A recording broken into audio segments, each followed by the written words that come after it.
I lived in Ohio for the first 10 years of my life. It was all that I really knew. My dad got a new job in Augusta and moved us down when I was headed into 6th grade and my brother was starting sophomore year of high school. I remember that day that my parents broke the news to us like it was just yesterday. My dad got home from work on Friday and told us we were going to eat somewhere special and that him and my mom had news for us. My brother and I were anxious and curious. Was it going to be good, bad, or serious? We went to one of our favorite restaurants across town. It was in a town called Amish Country. There were always horse and buggies riding around, and everyone in town was so kind to one another. I remember how snowy and cold it was that night. It took us a while to get there, and the car ride was a bit awkward. When we got there, we sat upstairs next to a fireplace. It was warm and comforting up there, yet I still had an uneasy feeling in my stomach about the whole situation.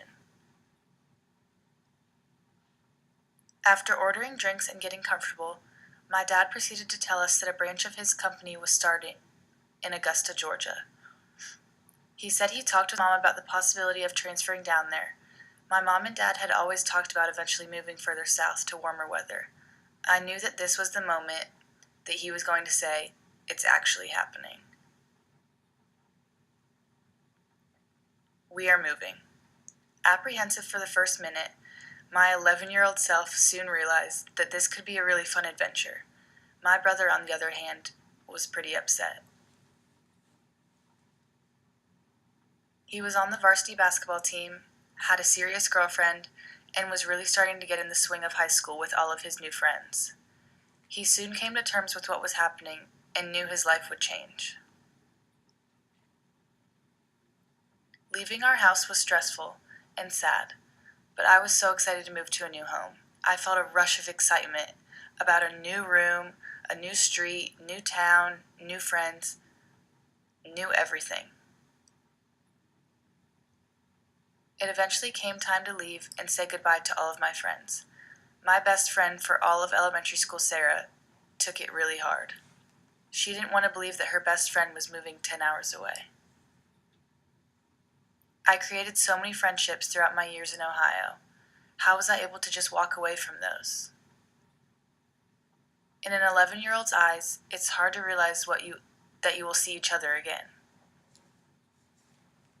My teachers and neighbors were going to change. My cousins, grandparents, aunts, and uncles weren't going to be a quick drive anymore. I wasn't sure how exactly to feel about all of it. At this point, it really hit me that this wasn't going to be as easy as I had thought it would be. While my mom and I were driving separately, I had a moment in the car where all of my memories flashed in my head and I felt like I was already missing my life in Ohio with all of my friends and family. At a red light just less than 10 minutes from our new house, I got really emotional and didn't think I could create those friendships I had for so long once more. I broke down crying and got scared. I was starting a new school in a new state filled with not a single person I knew of, but everything worked out. Now that I've lived in Georgia for so long, I really can't imagine how my life would be if we hadn't moved. I have the best friends I could ever ask for and a supportive family that consistently is there for me.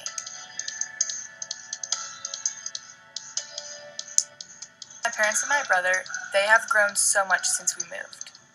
My dad loves his job, my mom has made so many new friends, and my brother recently started working in Atlanta and has many close friends from college and work.